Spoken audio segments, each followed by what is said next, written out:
Şahzade Demir. Bismillahirrahmanirrahim.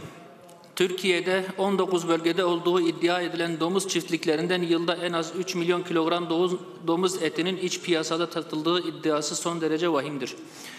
Tarım ve Orman Bakanlığı'nın resmi verilerine göre 2018 yılında Antalya'da 2, İzmir'de 1 olmak üzere ülke genelinde ruhsatlı 3 domuz işletmesi bulunmasına rağmen aradan geçen süredeki bu artışın nedeni ve çiftliklerden elde edilen etlerin iç piyasada kimlere, hangi amaçlarla satıldığı bilinmemektedir.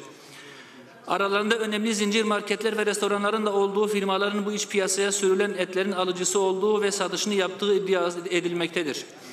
Domuz çiftliklerinin hızla artışı domuz etlerinin iç piyasada çeşitli yollarla satıldığı iddialarını güçlendirmektedir. Söz konusu çiftliklerden elde edilen etin en çok salam, sucuk, kıyma olarak tüketildiği iddia edilmektedir. Tarım ve Orman Bakanlığı'nı toplumun hassasiyeti doğrultusunda bu iddialar karşısında harekete geçmeye